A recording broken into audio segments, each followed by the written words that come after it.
Hello students. अभी मैंने आपको पहले जो वीडियो अपलोड की थी वो कॉस्ट वॉल्यूम प्रॉफिट एनालिसिस का पार्ट 1 मैंने अपलोड किया था, जिसमें सारे बेसिक्स पॉइंट्स को मैंने कवर किया था। तो आज जो हमने मतलब जो चैप्टर कवर करना है that is cost volume profit analysis part 2 which is very important. तो इसमें से जो सबसे पहला पार्ट है दैट इज़ की फैक्टर। अगर आपको ये की फैक्टर वाला पॉइंट समझ में आ गया तो आगे जितने क्वेश्चंस हैं वो सारे आपको समझ में आ जाएंगे। अगर आप फाइनल पेपर्स की बात करें तो उनमें भी की फैक्टर और ये प्रोडक्ट मिक्स, ये दो टॉपिक बहुत आते हैं और ये सबसे लेंथी और सबसे इंपॉर्टेंट टॉपिक है और ये डिसीजन मेकिंग का सबसे इंपॉर्टेंट टूल है। तो सबसे पहले की फैक्टर को हम क्या क्या कहते हैं? इसको बजट फैक्टर भी कहते हैं, लिमिटिंग फैक्टर भी कहते हैं। तो पहले इसका मीनिंग समझते हैं की फैक्टर होता क्या है। सो की factor is a factor which limits, यहाँ पर वर्ड लिखा है limits, which limits the activities of N undertaking ठीक है। फिर लिखा है the extent of its influence must first be accessible assessed while preparing functional budget and taking decisions about the profitability of a product। तो इसकी मैं कुछ example दे रहा हूँ कि कौन कौन से की फैक्टर होते हैं। एक तो होता है जैसे शॉर्टेज ऑफ रॉ मटेरियल, कि रॉ मटेरियल की शॉर्टेज बढ़ गई तो that is a part of की फैक्टर, या फिर शॉर्टेज ऑफ लेबर, या प्लांट कैपेसिटी अवेलेबल, या सेल्स कैपेसिटी अवेलेबल, या cash available. Cash means a capital available. तो इनका हमें कैसे पता चलेगा क्वेश्चन में की फैक्टर है? या तो लिखा होगा कि रॉ मटेरियल की फैक्टर है, या लिखा होगा लेबर की फैक्टर है, या लिखा होगा प्लांट कैपेसिटी अवेलेबल नहीं है या वो हमारा की फैक्टर है, या सेल्स कैपेसिटी, या फिर कैश अवेलेबल। तो ये चीज़ें देखने के बाद हम फिर प्रोडक्ट मिक्स पे आते हैं। तो प्रोडक्ट मिक्स का मतलब क्या होता है कि अगर आपकी फैक्ट्री में या फर्म में आपके पास 4 प्रोडक्ट्स बन रहे हैं तो उनमें से कौन सा प्रोडक्ट आपका प्रॉफिटेबल नहीं है, तो आपने उस प्रोडक्ट के ऊपर यूनिट्स या उसकी प्रोडक्शन हमने रोकनी है या उसके यूनिट्स हमने कम बनाने हैं, और जो प्रोडक्ट ज़्यादा प्रॉफिटेबल है उसके यूनिट्स हम ज़्यादा बनाएंगे। तो यहाँ पर हमें निकालना पड़ता है कॉन्ट्रीब्यूशन पर यूनिट्स ऑफ की फैक्टर। तो यहाँ पर मैंने वर्ड लिखा है कॉन्ट्रीब्यूशन पर यूनिट ऑफ की फैक्टर। तो कॉन्ट्रीब्यूशन आप सभी ने पीछे पढ़ा था, तो इसका फॉर्मूला होता है सेल्स माइनस वेरिएबल कॉस्ट। और मैंने बताया था फिक्स कॉस्ट में या तो प्रॉफिट प्लस करेंगे या लॉस माइनस करेंगे, ठीक है। तो की फैक्टर क्या है? अगर लिखा हो रॉ मटेरियल की फैक्टर तो क्या लिखोगे? Contribution per, let raw material है केजीज में, तो आप लिखोगे कॉन्ट्रीब्यूशन पर केजीज ऑफ रॉ मटेरियल। तो कैसे आना है? जो कॉन्ट्रीब्यूशन पर यूनिट आएगा उसको की फैक्टर पर यूनिट के साथ डिवाइड कर देना। की factor per unit means raw material पर केजी, ठीक है, उसके साथ हमने डिवाइड कर देना है। तो अगर आपको ये मीनिंग क्लियर है, ये वाला क्लियर है, उसके बाद फिर हमने आगे क्वेश्चंस को सॉल्व करना है। जब भी ये रैंकिंग आती है तो रैंकिंग में हम बेसिकली देखते क्या है, तो उसी के अकॉर्डिंग हम उसकी वर्किंग करते हैं कि कोई भी ऐसा प्रोडक्ट जिस प्रोडक्ट में हमारे पास जिसका फॉर एग्जांपल हमने इसको डिवाइड किया, 3 प्रोडक्ट थे, फर्स्ट सेकंड 3 प्रोडक्ट थे। पहले प्रोडक्ट की रैंकिंग इसको डिवाइड करके आया 9, इसका आया 10, इसका आया 15। तो हाईएस्ट क्या है? ये 1, ये 2, ये 3 है। तो इसका मतलब सबसे ज़्यादा यूनिट्स हम इसके बनाएंगे, ये हमारा प्रॉफिटेबल है। उसके बाद जो रॉ मटेरियल है, रॉ मटेरियल हम इसको सप्लाई करेंगे, फिर थर्ड हम इसको देंगे, ठीक है। तो this is called product mix decision. तो कैसे हमने डिसीजन लेना है उसके रिगार्डिंग मैं अभी आपको क्वेश्चन करवाने वाला हूँ। तो ये बेसिक पॉइंट क्लियर हुआ। तो आपकी बुक का ये सबसे पहला क्वेश्चन है जो की फैक्टर का जो हमने क्वेश्चन करना है, दैट इज क्वेश्चन नंबर 42। तो 42 पहले एक बार ध्यान से समझना, फिर मैं इसको साथ साथ में आपको करवाता हूँ। पहले क्वेश्चन में लिखा गया हुआ है उसको प्लीज़ एक बार समझ लेना, उसके बाद फिर हम आगे क्वेश्चन सॉल्व करेंगे। तो पहला पॉइंट लिखा हुआ है the following particulars are obtain from the company. 42 product A है, प्रोडक्ट बी है, ठीक है। अब यहाँ पर लिखा हुआ है, ये लिखा हुआ है सेल्स, ठीक है, मैं साथ साथ में करवा रहा हूँ। और हमें ये पर यूनिट में डाटा दिया हुआ है, पर यूनिट, ये भी है पर यूनिट में।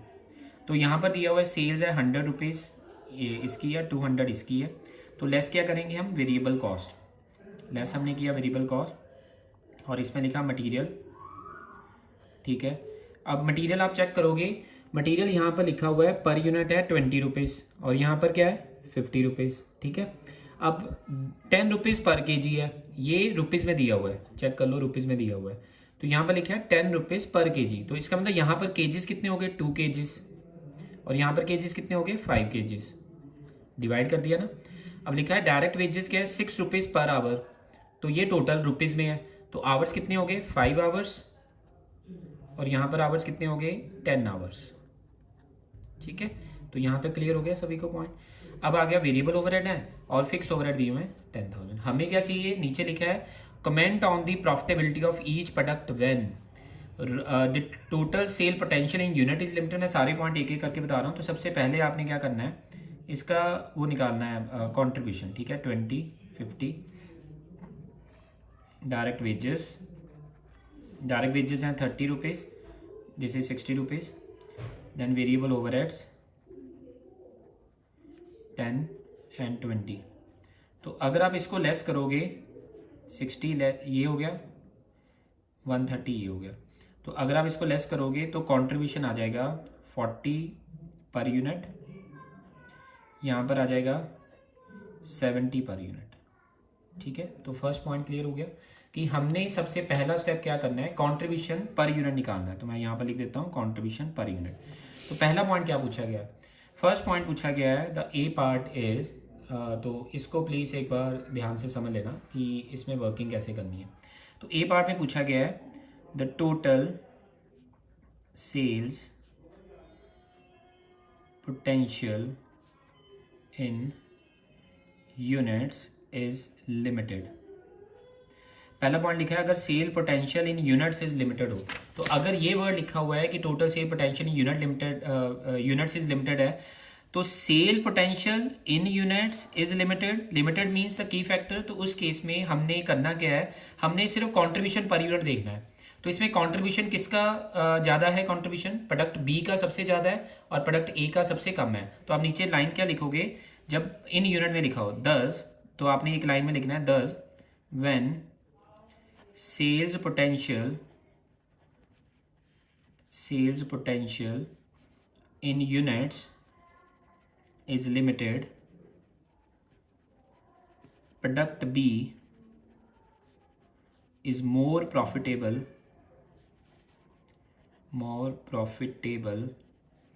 as is revealed by contribution per unit। ठीक है, तो आपने बताना है कि कौन सा प्रोडक्ट प्रॉफिटेबल है, क्योंकि आपके पास क्वेश्चन में पूछा गया था comment on the profitability of each product. ठीक है, तो कौन सा प्रोडक्ट प्रॉफिटेबल है, प्रोडक्ट बी सबसे ज़्यादा प्रॉफिटेबल है क्योंकि उसका कंट्रीब्यूशन पर यूनिट सबसे ज़्यादा है। Now the second point, B point पूछा गया है when total sales potential in value is limited, when total sale potential in value is limited। तो इसका पॉइंट एक बार ध्यान से समझना, अगर सेल्स पोटेंशियल वैल्यू में लिमिटेड बताया गया है, ये था सेल्स पोटेंशियल यूनिट्स में, अब है सेल्स पोटेंशियल वैल्यू में अगर लिमिटेड है तो उसकी वर्किंग कैसे करनी है। तो इसके लिए आपने क्या करना है, इसके लिए पीवी रेशो निकालनी है। तो पीवी रेशो पहले आप निकाल लो। तो PV ratio is equal to, देखो अब क्वेश्चन में कुछ नहीं बताया कौन सा की फैक्टर, सिर्फ सेल पोटेंशियल के बारे में बताया हो, तो हम लिखेंगे पीवी रेशो क्या होता है formula, contribution divide by sales into 100। तो पहले का आएगा 40 divide by 100 into 100, that is 40%। दूसरे का आ गया 70 divide by 200 into 100, that is 35%। अब बताओ किसकी पीवी रेशियो सबसे ज़्यादा है, ए प्रोडक्ट ए की है। तो आप लिखोगे नीचे वही लाइन लिखोगे, when total sale potential in value is limited, the PV ratio of product A is higher and hence more profitable। तो ये आपने लाइन लिख देनी है। ये तो थे बहुत सिंपल पॉइंट, पहले ये 2 पॉइंट क्लियर है। देखो ये की फैक्टर का सबसे इंपॉर्टेंट क्वेश्चन है, तो अगर आपको ये क्लियर हो गया तो की फैक्टर के रिलेटेड जितने क्वेश्चंस है आपको वो क्लियर हो जाएंगे। पहले 2 पॉइंट क्लियर है, अब थर्ड पॉइंट से आपके मेन पॉइंट स्टार्ट हो जाते हैं। थर्ड पॉइंट है, थर्ड पॉइंट लिखो आप सी पार्ट, या सी पार्ट में लिखा हुआ है when raw material is in short supply. अब यहाँ पर लिखा हुआ है when raw material is in short supply. अगर रॉ मटेरियल शॉर्ट सप्लाई में है तो मैंने बताया था कि तो रॉ मटेरियल क्या हो गया, रॉ मटेरियल हमारा की फैक्टर हो गया, ये मैंने एग्जांपल दी थी शॉर्टेज ऑफ रॉ मटेरियल, तो raw material is a part of की फैक्टर। तो आपने क्या करना है, ये चीज़ निकालनी है कंट्रीब्यूशन पर की फैक्टर। तो आप नीचे लिखोगे कंट्रीब्यूशन, ठीक है, क्या लिखोगे, अब देखो रॉ मटेरियल की फैक्टर है तो क्वेश्चन में लिखा हुआ था, तो रॉ मटेरियल के केजेस कितने हैं, 2 केजीज, यहाँ पर केजीज कितने हैं, 5 केजी, ये हमने निकाले थे कि 2 केजीज इसके हैं, 5 केजीज इसके हैं। तो आपने क्या करना है, जब भी इसकी वर्किंग निकालनी है तो contribution per kg of raw material is equal to, तो क्या बताया था, contribution per unit divided by raw material, देखो ये पॉइंट मैंने लिखाया था ना, रॉ मटेरियल पर केजी, ऐसे दूसरे में। तो कंट्रीब्यूशन, पहले का कंट्रीब्यूशन कितना था, पहले का कंट्रीब्यूशन था 40, दूसरे का कंट्रीब्यूशन था 70। तो केजीज कितने हैं इसके, 2, और इसके केजीज कितने हैं, 5। तो इसके साथ आप डिवाइड कर दोगे 2 और 5, तो ये आ गया 20 पर केजीज, एंड यहाँ पर आ गया 14। तो अब किसका ज़्यादा है इनमें से, ए प्रोडक्ट का, तो ये ए प्रोडक्ट है, ये बी है। तो आप नीचे लाइन लिखोगे when raw material is in short supply,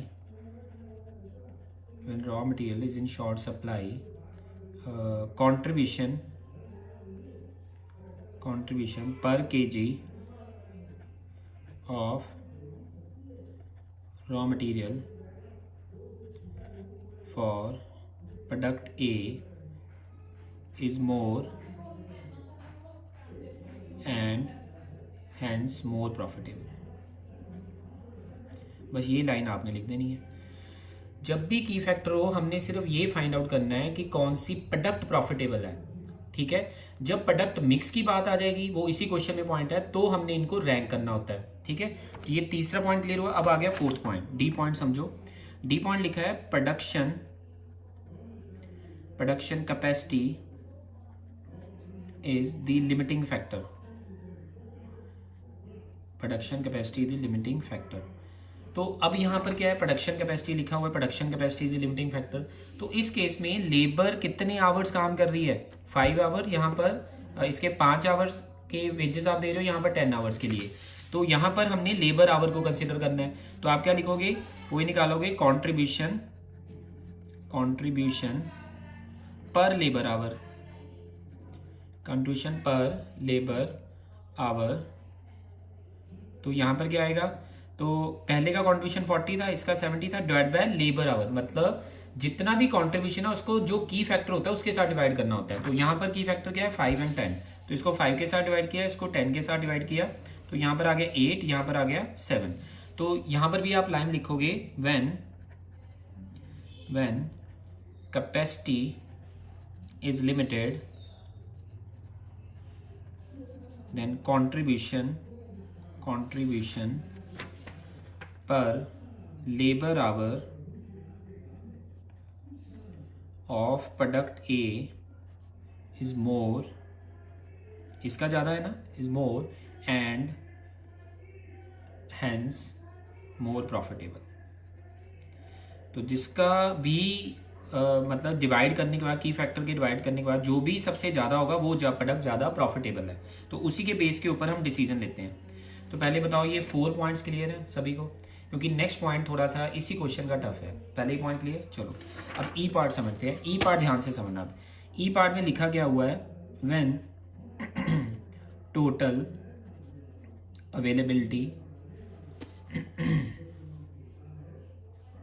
availability of raw material. अब देखो यहाँ ध्यान से समझना, वो कहता है कि जब हमारे पास रॉ मटेरियल अवेलेबल है सिर्फ 4000 kgs and maximum sales potential of each product, चाहे वो प्रोडक्ट ए है चाहे वो प्रोडक्ट बी है, इज 1000 यूनिट्स। कहता है जो भी कोई प्रोडक्ट होगा, जब रॉ मटेरियल शॉर्ट सप्लाई में है, हमारे पास सिर्फ 4000 केजीज अवेलेबल हैं, तो जो भी maximum sale potential of each product है वो 1000 यूनिट्स का होगा। सो फिर लिखा हुआ है find the product mix, find the product mix to yield, ये सबसे इंपॉर्टेंट है और पेपर में यही पॉइंट आएंगे आगे, यील्ड ऑप्टिमम प्रॉफिट। अब ध्यान से समझना। अब देखो जब मैंने यहाँ पर आपको करवाया था कि जब की फैक्टर तो हमने कर लिया, की फैक्टर करने के बाद जब प्रोडक्ट मिक्स की टर्न आएगी तो प्रोडक्ट मिक्स में हमने रैंकिंग देनी होती है, ठीक है। तो पहले हम निकालेंगे ये वाली चीज़। अब आप ये पढ़ के बताओ इसमें कौन सा की फैक्टर है, इसमें कौन सा की फैक्टर है, बताया हुआ है अवेलेबिलिटी क्या है, रॉ मटेरियल, तो रॉ मटेरियल की फैक्टर हो गया। तो हम लिखेंगे सो रॉ मटेरियल, इसका सोल्यूशन कर रहा हूँ अभी ये, सो raw material is in short supply, so raw material is in short supply. तो आप लिखोगे प्रोडक्ट ए प्रोडक्ट बी, तो इसका आ गया 40 डिवाइडेड बाय 2, 70 डिवाइड बाय 5। ये आप चेक कर लेना, हमने अभी पीछे किया था। ये 20 आ गया, 14 आ गया। अब इसको रैंक करना है, इसमें सबसे पहले किसको रैंक आएगा, 1 2। अब इसका मतलब क्या हुआ कि अगर हमने क्वेश्चन में सबसे ज़्यादा यूनिट्स देने हैं तो मैक्सिमम सेल पोटेंशियल किसका है, ए प्रोडक्ट का, क्योंकि इसका यूनिट 1 है, रैंक 1 है और इसका क्या है 2 है। तो 1000 यूनिट्स हम इसके बनाएंगे पहले, ठीक है, 1000 यूनिट इसके बनाएंगे, इसके नहीं बनाएंगे। इसके कितने बनाएंगे वो हम फाइंड आउट करेंगे। अगर हम इसके 1000 यूनिट्स बना रहे हैं तो इसका मतलब हमारे पास 1000 यूनिट्स हैं और 4000 केजीज अवेलेबल है, 4000 केजी ए के। अब देखो यहाँ पर हमने पॉइंट लिखा था, ए यूनिट्स, ए प्रोडक्ट को बनाने के लिए कितने केजीज लगते हैं, 2 केजीज। तो 1000 यूनिट्स एक यूनिट को बनाने के लिए, पर यूनिट को बनाने के लिए 2 केजीज लगते हैं, लिखा हुआ है ना क्वेश्चन में। तो 1000 यूनिट्स को बनाने के लिए कितने लगेंगे, 2 केजीज, तो मतलब 2000 केजीज इसको बनाने में लग जाएंगे, ठीक है। तो अगर इसके 2000 है, 4 यार 4000 टोटल है, तो बाकी कितने हुए, इसके भी 2000 केजीज आ गए, ठीक है। अब हमें ये नहीं पता, ये हमने फाइंड आउट करना है। तो ये कैसे आएगा, ये बैलेंस फिगर, ये मैंने दिस माइनस दिस करके ये बैलेंस फिगर निकाल लिया है। अब देखो बी का क्या था, बी का एक यूनिट बनाने के लिए कितने केजीज लगते हैं, 5 केजीज। तो इंटू 5 करके ये आना चाहिए था। अब इसको रिवर्स कर रहे हैं तो ये आगे इसके 400 यूनिट्स बनाएंगे हम। So this is called product mix. ये आपका प्रोडक्ट मिक्स आया कि हम कितने यूनिट्स प्रिपेयर करें। And this point is very very important. आगे मैंने 2 क्वेश्चन करवाने हैं, सेम ऐसे ही हैं, तो उसमें सिर्फ यही वाला पॉइंट ही करेंगे। तो ये पॉइंट क्लियर हुआ। अब आपने क्या चेक करना है, चलो ये आ गया कि हमें ये पता चल गया कि ए प्रोडक्ट बी प्रोडक्ट, ए के हमने यूनिट्स बनाने हैं 1000 और बी के बनाने हैं 400। तो एक यूनिट्स के पर यूनिट का कॉन्ट्रीब्यूशन क्या था, 40 रुपये। इसका क्या था, इसका था हमारे पास 70 रुपीज़, ठीक है, इसका था 70 रुपीज़। तो यहाँ पर आपके पास जो कॉन्ट्रीब्यूशन आएगा, तो आप इसको देख सकते हो कि आपके पास जो भी टोटल कॉन्ट्रीब्यूशन आ गया, अगर आपने निकालना है, दिस इज़ 40,000 और ये आ गया 28,000, तो टोटल कितना हो गया 98,000। तो पूछा गया था find out the product mix, निकाल दिया, टू यील्ड ऑप्टिमम प्रॉफिट। अगर आप इतनी यूनिट्स बनाओगे तो आपको ऑप्टिमम प्रॉफिट होगा। अगर प्रॉफिट निकालना चाहते हो तो निकाल सकते हो। ये आ गया टोटल कॉन्ट्रीब्यूशन, ठीक है, this is contribution per unit, minus कर दो फिक्स कॉस्ट। तो फिक्स कॉस्ट आपको दी हुई है, दोनों प्रोडक्ट की इकट्ठी है 10,000 लिखा हुआ है, टोटल फिक्स हो गया। तो 10,000 जब आप लेस कर दोगे तो 88,000 का आपका प्रॉफिट आ जाएगा। So this question is very very important for the point of view of की फैक्टर। तो की फैक्टर के जितने क्वेश्चन है आपने ट्राई करने हैं। अब मैं आपको प्रोडक्ट मिक्स का जो हमने लास्ट पॉइंट किया है, मतलब ये वाला लास्ट पॉइंट, इसके रिलेटेड ही 2 क्वेश्चन करेंगे सिर्फ, जिसमें प्रोडक्ट मिक्स वाला पॉइंट है, ठीक है। सो क्वेश्चन नंबर 45, अब ध्यान से सुनना। 45 ये पेपर में आया हुआ है, 45 और 2 क्वेश्चन मैंने करवाने हैं, तो दोनों ही पेपर में आए हुए हैं, तो दोनों क्वेश्चन ध्यान से समझ लेना एक बार। सो क्वेश्चन नंबर 45, अब मैं क्वेश्चन लिख रहा हूँ। क्वेश्चन में फिर मैं हम वर्डिंग पढ़ेंगे, पहले लिख लेते हैं। 3 प्रोडक्ट दिए हुए हैं, एक है alpha, beta, gamma, alpha beta gamma. तीनों की सेलिंग प्राइस दी हुई है पर यूनिट। इसकी सेलिंग प्राइस है 100, इसकी है 75, इसकी है 50। चेक कर लो, क्वेश्चन में दिया हुआ है सेलिंग प्राइस पर यूनिट। फिर लिखा हुआ है पीवी रेशो दी हुई है, मैं एक बार क्वेश्चन नोट डाउन कर लूँ। पीवी रेशो दी हुई है 10%, इसकी दी हुई है 20%, इसकी दी हुई है 40%, ठीक है। फिर लिखा हुआ है मैक्सिमम जो सेल्स पोटेंशियल है हर एक प्रोडक्ट का इन यूनिट्स में, कि आप इसके 40,000 यूनिट्स सेल कर सकते हो मैक्सिमम, इसके 25,000 कर सकते हो, इसके 10,000 यूनिट्स कर सकते हो, ठीक है। और फिर लिखा है raw material, raw material as percentage of variable cost, ये 50% है कि जो रॉ मटेरियल है वो टोटल वेरिएबल कॉस्ट का 50% है, ये भी 50% है, ये भी 50% है। पहले हम इतना करके क्वेश्चन को थोड़ा सॉल्व करते हैं। अब आप ये बताओ पीवी रेशो दी हुई है, अगर आपको पीवी रेशो है दी हुई है तो मैं कंट्रीब्यूशन निकाल सकता हूँ। पीवी रेशो कंट्रीब्यूशन ही होता है, तो कंट्रीब्यूशन पर यूनिट निकाल लो।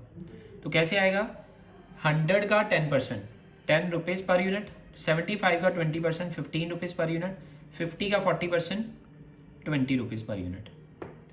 अब आप सभी को पता है कि जब हम सेल्स माइनस वेरिएबल कॉस्ट करते हैं तो वो कंट्रीब्यूशन आता है। तो क्या मैं ये भी तो लिख सकता हूँ, sale minus contribution is equal to variable cost. तो सेलिंग प्राइस पता है, कंट्रीब्यूशन पता है, सेलिंग प्राइस पता है, कंट्रीब्यूशन पता है, सेलिंग प्राइस पता है, कंट्रीब्यूशन पता है। तो सेलिंग प्राइस माइनस कंट्रीब्यूशन, ये आपका आ गया variable cost total per unit. तो यहाँ पर 60 आ गया, यहाँ पर 30 आ गया। यहाँ तक पॉइंट क्लियर है।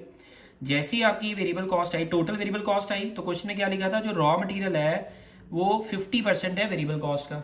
तो रॉ मटेरियल, हमने सिर्फ रॉ मटेरियल निकालना है। सो raw material is a percentage of variable cost 50%। तो 50% ऑफ दिस, इसका करोगे आप, कितना हो गया 45। 50% of this 30 per unit, this is per unit, and 50% of this 50 per unit. यहाँ तक क्लियर है। हमने सबसे पहले कंट्रीब्यूशन निकाला, फिर हमने उसकी परसेंटेज निकाल के रॉ मटेरियल का हमने पॉइंट निकाल दिया। अब जो पॉइंट आता है क्वेश्चन में क्या है, अब क्वेश्चन पढ़ते हैं ध्यान से, ध्यान से पढ़ना। The company uses the same raw material of all the 3 products, same raw material use कर रही है तीनों प्रोडक्ट्स को बनाने के लिए, and raw material is in short supply, लिखा हुआ है क्वेश्चन में कि रॉ मटेरियल है शॉर्ट सप्लाई में, and the company has a Kota of supply of raw material of the value of 18 lakh rupees, 18 lakh value of 18 lakh, and for the year 1998 for the manufacturing its product to meet its sale, and the total fixed cost is 6,80,000 rupees। ये आपको दिया हुआ है। अब आपने क्या करना, लिखा हुआ ना रॉ मटेरियल शॉर्ट सप्लाई है, तो हम लिखेंगे so if raw material is in short supply, तो आपको बताया था अगर रॉ मटेरियल शॉर्ट सप्लाई में है तो क्या करना चाहिए, कंट्रीब्यूशन पर रॉ मटेरियल, कंट्रीब्यूशन पर रॉ मटेरियल।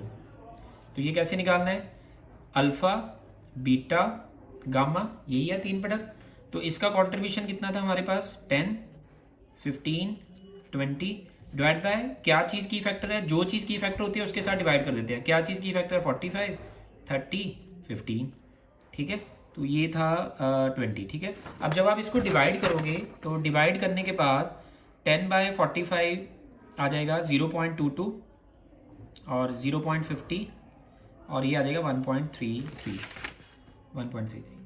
ये तो आ गया की फैक्टर, बट प्रोडक्ट मिक्स के लिए हमने रैंक करना होता है। अब आप ये बताओ किसका कंट्रीब्यूशन पर रॉ मटेरियल ज़्यादा है, इसका ज़्यादा है, इसको 1 रैंक करो, फिर किसका है सेकेंड, फिर किसका है थर्ड। इसका मतलब क्या हुआ कि जो रॉ मटेरियल है वो सबसे पहले हम इसको देंगे, उसके बाद इसको देंगे, जो लास्ट में बचा इसको देंगे, ठीक है। तो इसके अकॉर्डिंग हम वैल्यू हम फाइंड आउट करेंगे। कैसे, ध्यान से सुनना ये पॉइंट।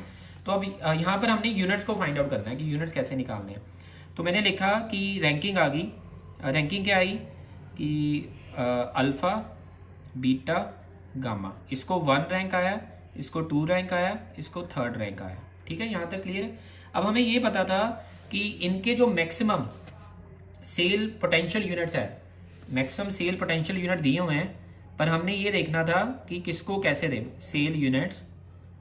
हम ज़्यादा, आप देखो इसके यूनिट्स बना रहे थे 40,000, इसके 25 से आ रहा है और इसके 10 से आ रहा है।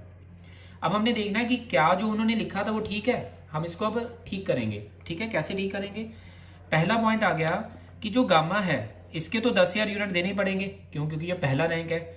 और अब रॉ मटेरियल की वैल्यू क्या है, वैल्यू है यहाँ पर केजीज नहीं है, पिछले क्वेश्चन में लास्ट क्वेश्चन में यूनिट से, यहाँ पर वैल्यू है।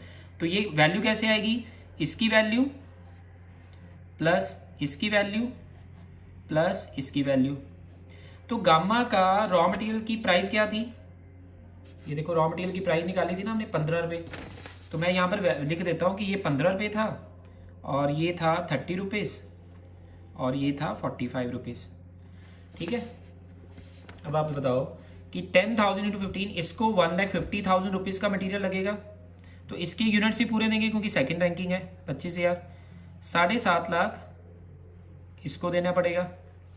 अब आप ये बताओ, अगर मैं इसके 40,000 यूनिट्स ले लूँ, 40,000 इंटू 45, 16 लाख कुछ बनता है, तो ये तो बनेगा ही नहीं। अगर 16 लाख यहाँ पर आ गया, 9 लाख यहाँ पर आ गया, ये तो 25 लाख हो गया, 18 लाख तो अवेलेबल है। इसका मतलब ये बैलेंसिंग फिगर आ गई कि 18 में से 9 इसको चला गया तो 9 इसके लिए रह गया, तो 9 लाख डिवाइडेड बाय 45, तो आपके पास यूनिट्स आ जाएंगे 20,000 यूनिट्स।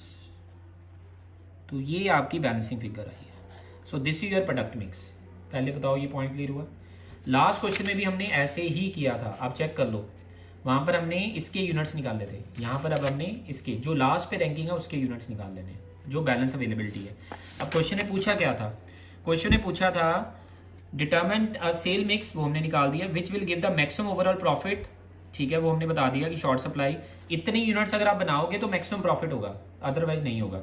तो अब आप चेक करो, हमने निकालना है profit. So profit is equal to alpha beta gamma.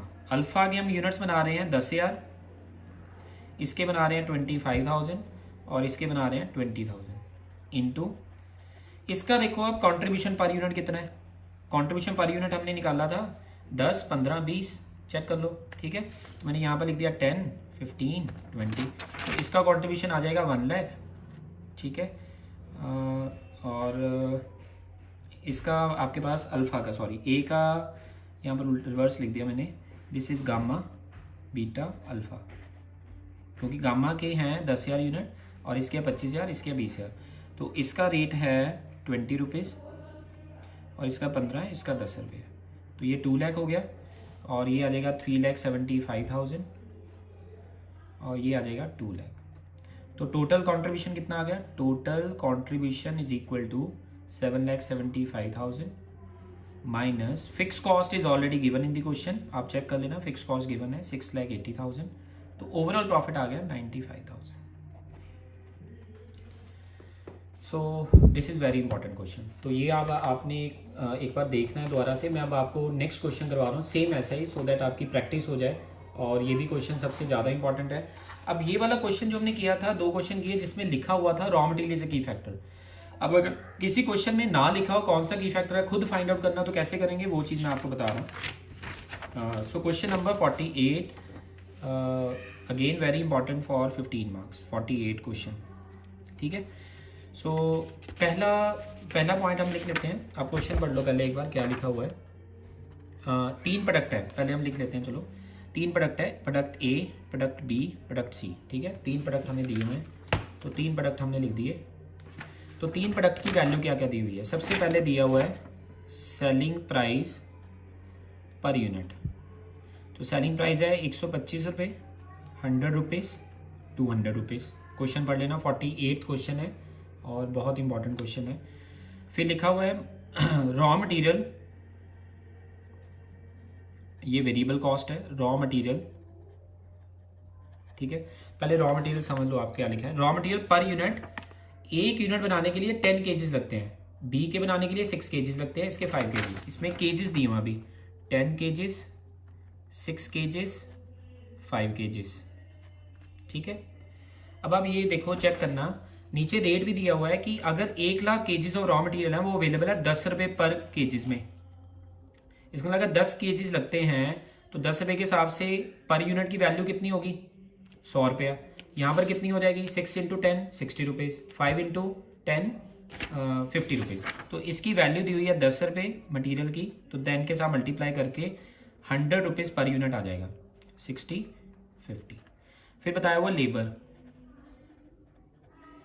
Labour की वैल्यू है, वैसे लेबर का रेट हमें दिया हुआ है 15 आवर्स 20, ये लिखा हुआ लेबर आवर्स पर यूनिट। एक यूनिट बनाने के लिए 15 घंटे लगते हैं, तो 1 घंटे का रेट क्या है, 1 रुपया। तो अभी हमें यहाँ पर आवर्स दिए हुए हैं 15 आवर्स, 25 आवर्स, 20 आवर्स।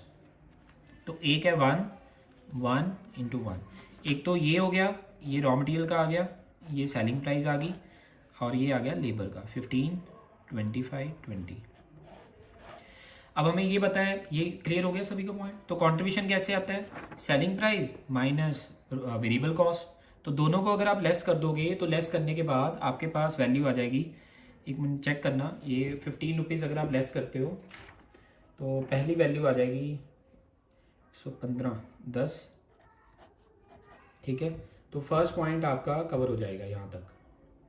तो दूसरी वैल्यू निकालो, 100 माइनस 60 40 15, 200 माइनस 50 150 माइनस 20 130, ये आ गया पर यूनिट। पर यूनिट की आपके पास वैल्यू आ चुकी है, ठीक है। उसी के अकॉर्डिंग हमने उसकी वैल्यू को फाइंड आउट कर लेना है, जो भी वैल्यू आपके पास आएगी। यहाँ तक क्लियर है सभी को पॉइंट। अब जो नेक्स्ट पॉइंट है कि उसकी वैल्यू को हमने कैसे कंसीडर करना है, विच इज़ वेरी इंपॉर्टेंट। तो उसी के अकॉर्डिंग हम देखते हैं। अब देखो क्वेश्चन में क्या लिखा था। पहला पॉइंट लिखा, क्वेश्चन में लिख दिया, on the basis of the following information respect of engineering company, what is the product mix which will give the highest profit available, do you recommend over time. Over time वाला point भी वो बाद में करेंगे, over time वाला। 1 lakh kg raw material, maximum production hours are 1,48,000। अब हमें दो चीज़ें दी हुई हैं। पहले दिया हुआ है हमें चेक करना है कि check that the raw material,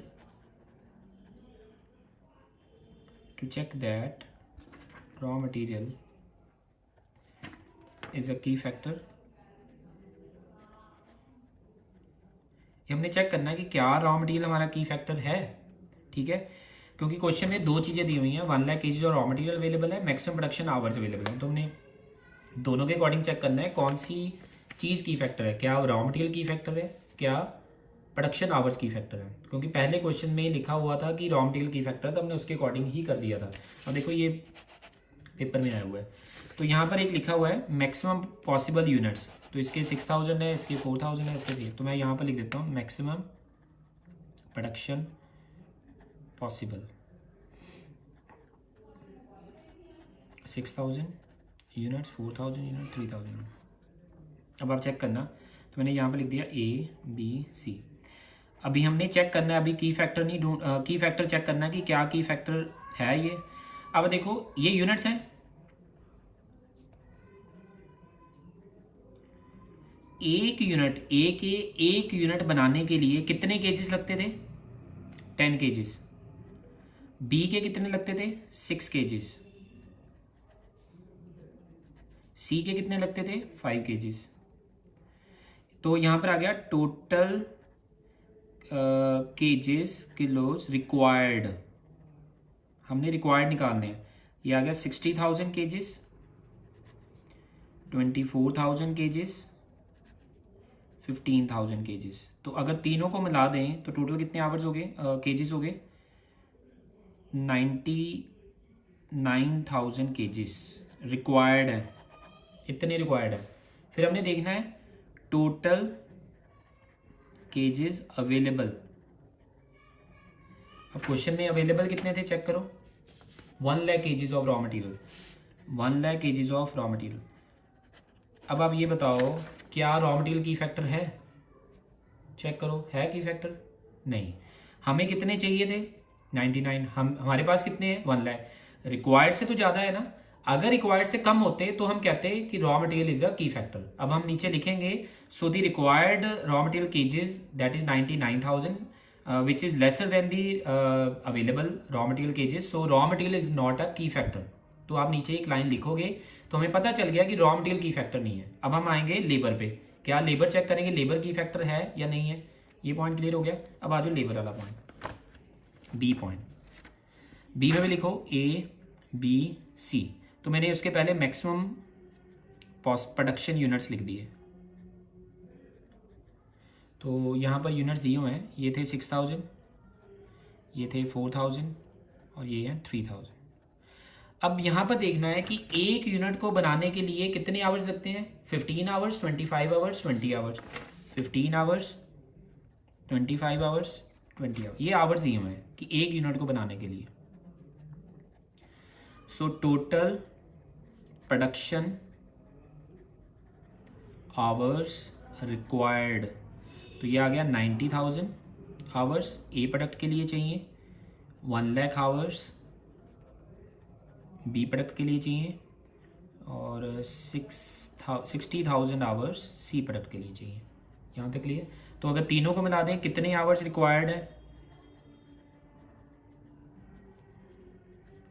production hours required, तो अगर इसका टोटल करोगे ये बनते हैं 2,50,000 hours. So production hours available, आप क्वेश्चन चेक करो कितने आवर्स अवेलेबल हैं? ओनली 1,84,000 आवर्स, तो मैंने लिख दिया 1,84,000 आवर्स। अब चेक करो रिक्वायर्ड कितने हैं? 250, है कितने हैं? 180। So labour hours production hour is a key factor, तो आप नीचे लिखोगे line, so the required labour our is 2,50,000 and available is 1,84,000, so production hour is the key factor. यहाँ तक पॉइंट क्लियर हो गया? तो अगर ये पॉइंट क्लियर है प्रोडक्शन आवर्स वाला, तो ये लाइन लिखने के बाद जब आप लाइन लिख दोगे, so the production hour is the key factor, so production hour is the key factor, ये लिखने के बाद अब आप लाइन लिखोगे आगे। सो की फैक्टर वाला पॉइंट आएगा, फिर लिखोगे कंट्रीब्यूशन पर लेबर आवर, तो A product B product C product. तो कंट्रीब्यूशन कितना कितना निकाला था हमने, चेक करो 10, 15 एंड 130, चेक कर लो यही था।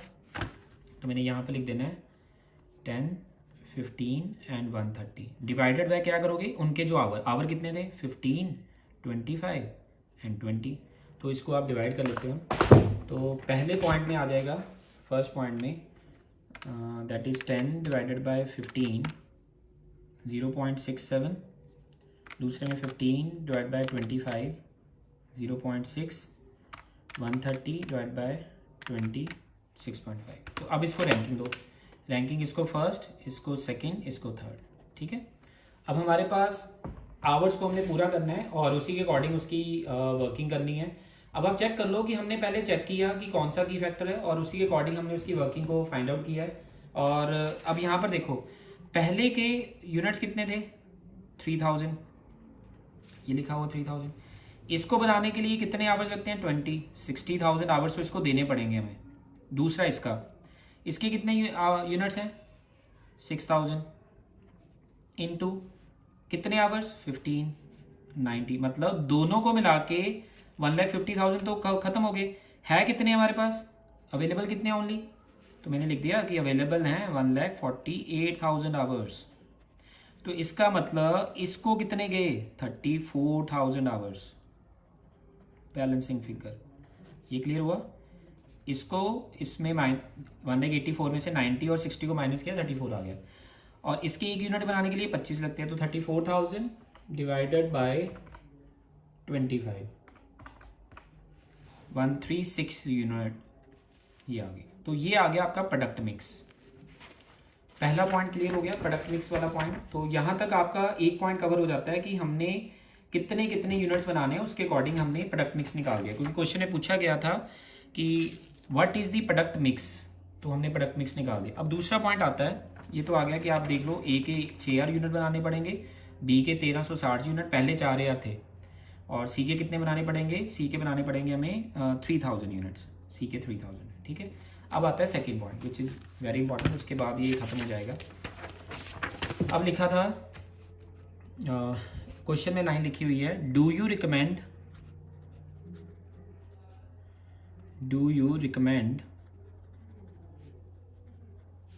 Over time working up to a maximum